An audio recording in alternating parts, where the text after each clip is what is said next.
ಯಾರೇ ಇರ್ಲಿ, ಮುಖ್ಯವಾಗಿ ಹೆಣ್ಮಕ್ಳಿಗೆ ಯಾರು ಆ ರೀತಿಯ ಒಂದು ಕಮೆಂಟ್ಸ್ ಮಾಡಿ, ಸರ್ಕಾರ ಇರ್ಲಿ ಅಥವಾ ಸೈಬರ್ ಕ್ರೈಮ್ ಪೊಲೀಸ್ ಇರ್ಲಿ, ಇದೇ ರೀತಿ ಅವರು ಸ್ಪಂದಿಸೋದಾದ್ರೆ ಖಂಡಿತ ಇದು ಸ್ವಾಗತ.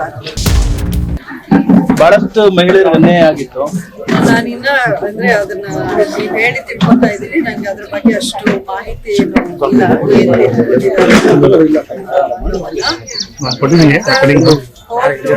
ಆದೇಶ ಆದ್ಮೇಲೆ ಯಾರೇ ಇರ್ಲಿ ನಾವು ಅದನ್ನ ಪಾಲಿಸಲೇಬೇಕಾಗುತ್ತೆ. ಸೊ ಅದ್ರ ಬಗ್ಗೆ ನಾನೇ ಹೆಚ್ಚಾಗಿ ಕಮೆಂಟ್ ಮಾಡೋದು. ಅಲ್ಲ ಮೇಡಮ್, ಸಾಕಷ್ಟು ಮಹಿಳೆಯರಿಗೆ ನೊಂದಿದ್ರು, ಅವರಿಗೆ ನ್ಯಾಯ ಸಿಗುತ್ತೆ ಇಲ್ಲ ಅನ್ನೋದು ಗೊಂದಲ ಇತ್ತು. ಅದಕ್ಕೆ ಕೋರ್ಟ್ ಮಾತಾಡಿದೆ.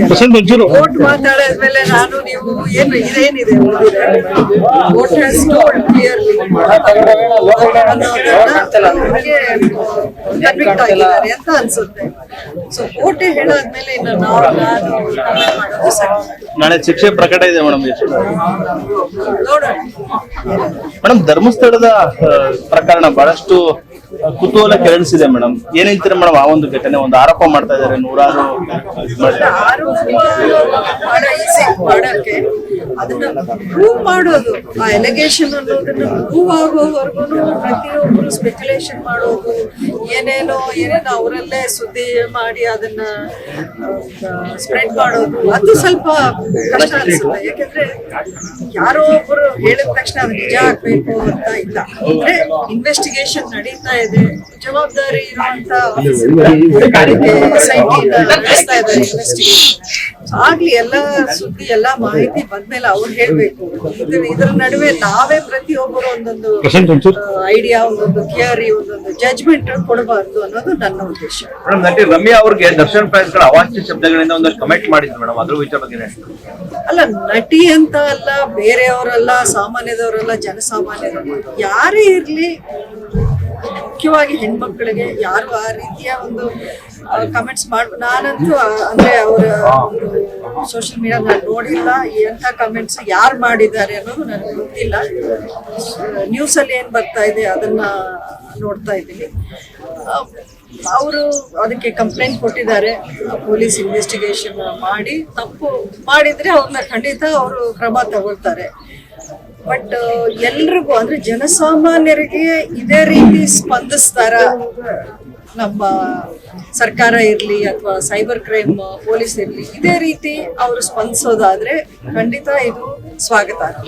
ಯಾಕಂದ್ರೆ ನ್ಯಾಯ ಅನ್ನೋದು ಪ್ರತಿಯೊಬ್ಬರಿಗೂ ಸಿಗ್ಲೇಬೇಕು. ಈಗ ನನ್ನ ವಿಷಯನೇ ನೀವು ತಗೊಳ್ಳಿ, ಇದು ನನಗೇನು ಹೊಸದಲ್ಲ.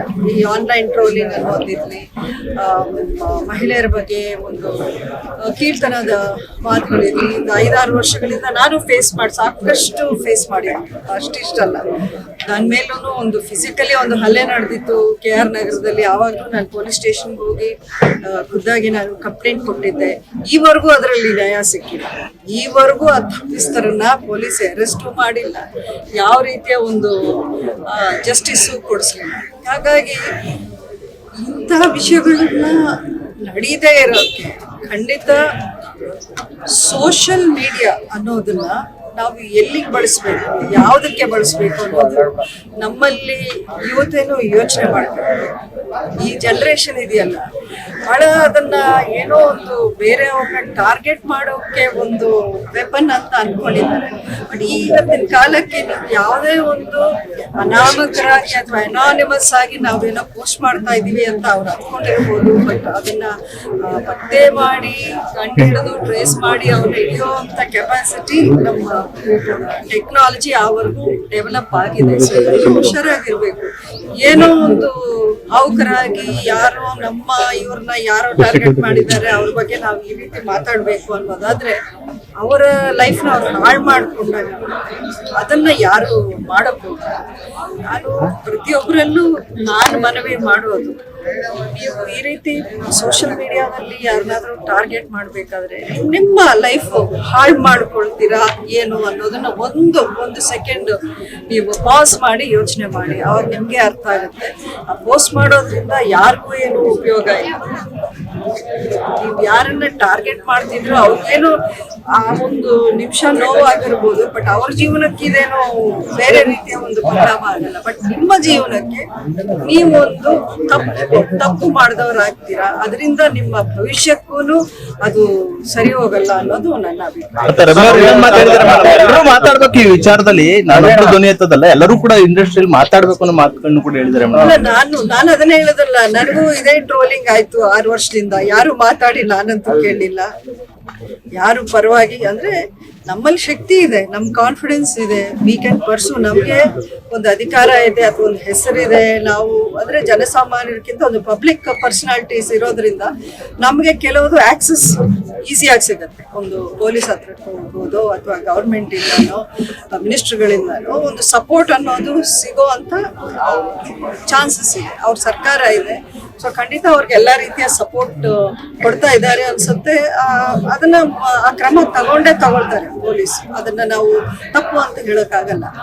ಆದ್ರೆ ಈ ಒಂದು ನ್ಯಾಯ ಪ್ರತಿಯೊಬ್ಬರಿಗೂ ಸಿಗ್ಬೇಕು ಅನ್ನೋದೇ ನನ್ನ ಅನಿಸಿಕೆ. ಅಲ್ಲ, ದರ್ಶನ್ ಕೂಡ ಅಭಿಮಾನಿಗಳಿಗೆ ಹೇಳ್ಬೋದಾಗಿತ್ತು ಅಂತ.